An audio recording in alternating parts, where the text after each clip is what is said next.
Hello everyone, myself Ansh and I welcome to you all to my YouTube channel A New Sunrise. Hope you're well and fine. Today, what we are going to discuss is conservation of plants and animals. That is, Class 8 Science Chapter number 7. I am going to explain you the chapter and also going to give you the notes through my slides. This is the part 2 of the chapter. One more part already have been uploaded and you can get the link of that video in the description box or in the comment box, or else you can also get it to my channel.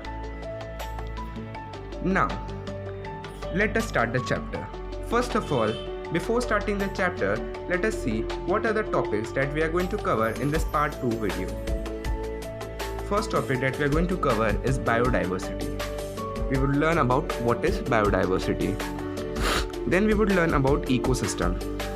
Then after, we will cover why do we need to conserve plants and animals. Then we will see what are the steps taken by the government in order to conserve and protect our wild flora and fauna. Then after, we will see the protected areas. Then we will learn about the biosphere reserves. Then after, we will learn about the wildlife sanctuary. Then after, we will see the national parks, and then we will learn about Project Tiger, and then we will learn about Red Data Book, and then after we are going to study about migration, and at last we are going to learn about reforestation. So these are the topics that we are going to cover in our video. Now let us start the chapter. Biodiversity. The first topic is biodiversity.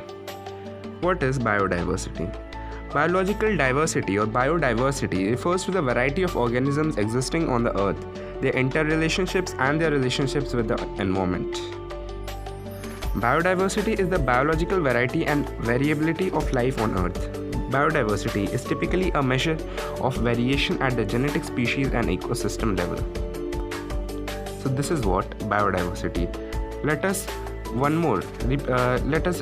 repeat a definition of biodiversity once more. Biological diversity or biodiversity refers to the variety of organisms existing on the earth, their interrelationships and their relationships with the environment. So this is the definition of biodiversity. You can learn it. Then after, let us go towards our next topic, that is ecosystem. What is ecosystem? An ecosystem is a geographic area where plants, animals and other organisms as well as weather and landscape work together to form a bubble of life. The self-sustaining structural and functional interaction between living and non-living components is called to be as ecosystem. So what is an ecosystem? An ecosystem is a geographic area where plants, animals and other organisms as well as weather and landscape work together, being dependent on each other to form a bubble of life. Now let us go towards our next topic, that is why do we need to conserve plants and animals. It is necessary to conserve the plants and animals to protect our environment. It also necessary to protect animals because nowadays many animals like tiger, panda, etc. are become extinct. Also, conservation of plant is so important to control air, land and soil pollutions, and cutting of trees should be protected. Now our chapter's title is conservation of plants and animals, but we have to think why do we need to conserve plants and animals. In my first part, I explained about endemic species, endangered species and extinct species. So there are some species of organisms which are in danger to face extinction, which can vanish from the earth. So if they would vanish, then the balance of ecosystem will break, and this will harm ourselves. This will harm us. Therefore, we need to conserve plants and animals. We need to protect them from hunting, poaching and other activities. Now let us see another topic, that what are the steps taken by the government in order to protect and conserve our wildlife, it means flora, and vegetation, it means the wildlife, it means fauna, and the vegetation, that is flora. Government is taking several steps in order to protect and conserve our wild flora and fauna. Some of these have been listed below. Natural parks, wildlife sanctuaries, and biosphere reserves are made to conserve our natural vegetation and wildlife. See, natural parks, wildlife sanctuaries, and biosphere reserves are made by the government in order to conserve our natural vegetation and wildlife. So this is one of the steps taken by government in order to protect our vegetation and wildlife. Awareness programs like social forestry and Van Mahotsav are encouraged at the regional and community level. People are being aware about the importance of forestry, importance of our vegetation and as well as wildlife through various awareness programs led by the government. The third step, or you can say the other step that the government is taking in order to conserve our wild flora and fauna is many countries have passed laws against the trade, killing, poaching and hunting of birds and animals. So this is one more step that many governments or many countries have passed different laws in order to protect animals and birds from the trade, killing, poaching and hunting like activities. Now let us go towards our next topic, that is protected areas. In order to protect our flora and fauna and their habitats, protected areas called wildlife sanctuaries, national parks and biosphere reserves have been earmarked. In order to conserve, we need to build some protected areas where the flora and fauna are free to depend on their habitat. Plantation, cultivation, grazing, felling trees, hunting and poaching are prohibited there. In the protected areas, usually plantation, cultivation, grazing, felling of trees, hunting and poaching are prohibited. Now, let us go towards our next topic, that is biosphere reserves. So we will learn about one of the protected areas, that is biosphere reserves. Large areas of protected land for conservation of wildlife, plant and animal resources and traditional life of the tribals living in the area is called to be as biosphere reserves. Biosphere reserves are the large areas of protected land for conservation of wildlife, plant and animal resources as well as traditional life of the tribal living in that area. Biosphere reserves are the area meant for conservation of biodiversity. Biosphere reserves help to maintain the biodiversity and the culture of that area.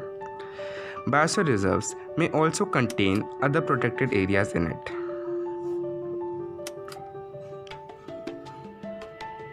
Now, let us proceed to our next topic, that is wildlife sanctuary, which is one of our protected areas. Areas where animals are protected from any disturbance to them and their habitat are called wildlife sanctuaries. Killing, poaching or capturing animals in general is strictly prohibited and punishable by law in wildlife sanctuary. So any activities like killing, poaching or capturing animals in general is punishable by law, especially in wildlife sanctuary. Wildlife sanctuaries like reserve forest provide protection and suitable living conditions to wild animals. People living in the wildlife sanctuaries are allowed to do certain activities such as grazing by their livestock, collecting medicinal plants, firewood, etc. Now, let us proceed to our next topic, that is national park, which is also one of the protected areas. What are national parks? Areas reserved for wildlife where they can freely use the habitats and natural resources are called to be as national park. These reserves are large and diverse, enough to protect whole set of ecosystem. They preserve flora, fauna, landscape and historical objects of an area. There are more than 100 national parks in India. So, now let us go towards the next topic, that is Project Tiger. Let us learn what is Project Tiger. Project Tiger is a tiger conservation program launched in April 1973 by the Government of India during Prime Minister Indira Gandhi's tenure. Kailash Sankla was the first director of the Project Tiger. As the Bengal tiger is the national animal of India, this project aims to stem the dwindling population of the big cats mean the tigers, and work to increase their numbers. The project aims at ensuring a viable population of Bengal tigers in their natural habitats, protecting them from extinction and preserving areas of biological importance as a natural heritage, forever represented as close as possible the diversity of ecosystem across the distribution of tigers in the country. So this is what a Project Tiger. Project Tiger was just a tiger conservation program led by the Government of India in the year 1973. Now let us proceed to our next topic, that is Red Data Book. Let us learn what is Red Data Book. Red Data Book is the source book which keeps a record of all the endangered animals and plants. Red Data Book is maintained internationally by an organization. India also maintains Red Data Book for plants and animals found in India. Now let us go towards our next topic, that is migration. What is migration? Animal migration is the relatively long distance movement of individual animal, usually on a seasonal basis. It is the most common form of migration in ecology. It is found in all major animal groups including birds, mammals, fish, reptiles, amphibians, insects and crustaceans. Migratory birds fly to far away areas every year during a particular time because of climate changes. They fly for falling of eggs as the weather in their natural habitat becomes very cold and inhospitable. Birds who cover long distances to reach another land are known as migratory birds. Now let us proceed to our last topic, that is reforestation. Let us learn what is reforestation. The answer to deforestation is reforestation, or we can say that the problem of deforestation can be settled by reforestation. Reforestation is a restocking of destroyed forest by planting new trees. The planted trees should generally be of the same species which were found in that forest. Reforestation can take place naturally also. If the deforested area is left undisturbed, it establishes itself. In natural reforestation, there is no role of human beings.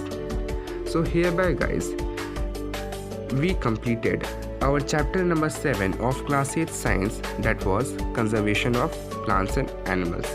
Hope you liked our video.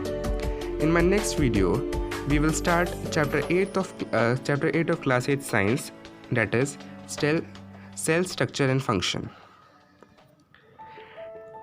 Till that time, like my video and also share it. Subscribe my channel and hit the bell icon to never miss any latest update from my channel. Thanks a lot for watching guys. Myself Ansh, signing up for the day. Bye bye.